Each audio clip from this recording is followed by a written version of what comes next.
Sementara itu, pemirsa, Sandiaga Uno menjawab tantangan challenge push up Prabu Revolusi dalam tayangan Konspirasi Prabu. Selain bicara tentang perkembangan pariwisata tanah air, Sandiaga Uno juga mengklarifikasi tentang kunjungannya ke partai lain dan cara menjelaskannya kepada Prabowo Subianto. Serius nih, ini bakal tayang nggak nih? Bakal tayang, kita tayangin. Siap ya, Cip? Oke, siap. Oke, siapa yang menang? 1, 2, 3, hitungin semuanya. Oke. Siapa yang hitung? 8, 9, 10, 1, 12, 13, Ampun. 15, 16, 17, 18, 19, 20. Sekarang dengar dari teman-teman, terus lihat di timeline sosmed gitu kan, orang ke Bali itu udah rame banget. Udah rame dan ini padahal ya, Mas Prabu, tiket ini kan masih mahal. Iya. Tiket penerbangan ini masih mahal. Betul. Udah gitu dengan inflasi ini banyak sekali harga-harga bahan pokok, pangan yang naik. Tapi Bali ini sudah mulai recovery, Astungkare alhamdulillah ya. Yeah. Tapi kalau kita lihat Jogja, Bandung itu okupansinya 100% waktu kemarin Nataru. 100%. 100%. Wow. Udah nggak bisa dapat kamar hotel. Iya, iya. Di hotel-hotel favorit ya. Dan ini berdampak juga kepada desa wisata, destinasi taman rekreasi dan lain sebagainya. Ini semua bisa mulai menggeliat dan ini tentunya kami juga dapat angin segar karena PPKM kan diakhiri. Ya. Dan ini kita berharap tahun ini di kaldu, bro. Maksudnya apa tuh di kaldu? Dikali 2 targetnya. Kaldu. Dikali 2. Jadi kalau tahun lalu targetnya 3,6, tahun ini targetnya yang batas atas 7,4 juta wisatawan mancanegara. Oke.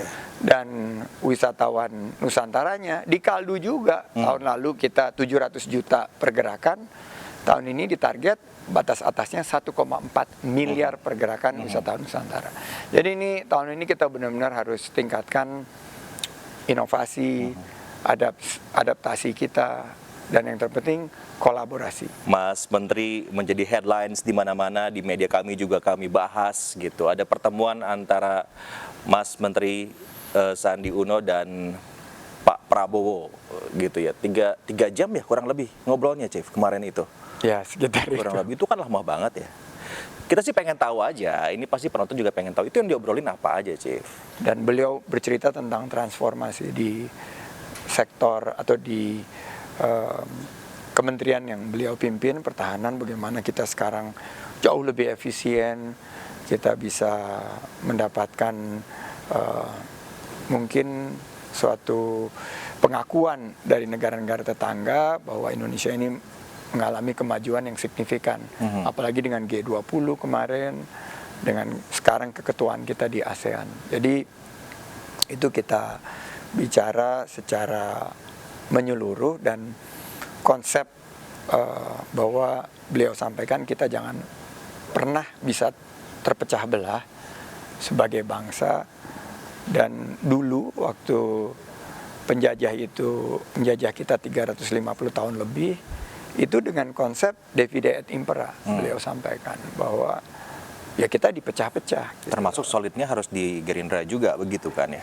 Iya, terus setelah itu baru kita bicara mengenai bagaimana kita menyikapi pemberitaan-pemberitaan yang terjadi. Dan saya sampaikan bahwa saya tentunya menyerap aspirasi, banyak diundang di kegiatan kementerian maupun kegiatan kementerian yang diundang oleh kepala daerah, dan banyak sekali kesempatan saya berinteraksi karena kontestasi demokrasi ini sudah semakin dekat. Ini yang mungkin disalah pahami atau disalah artikan bahwa saya tentunya nggak akan mencampuri, dan itu dia sepakat. Dan sebagai kader Gerindra, dia hanya menyampaikan jika diundang oleh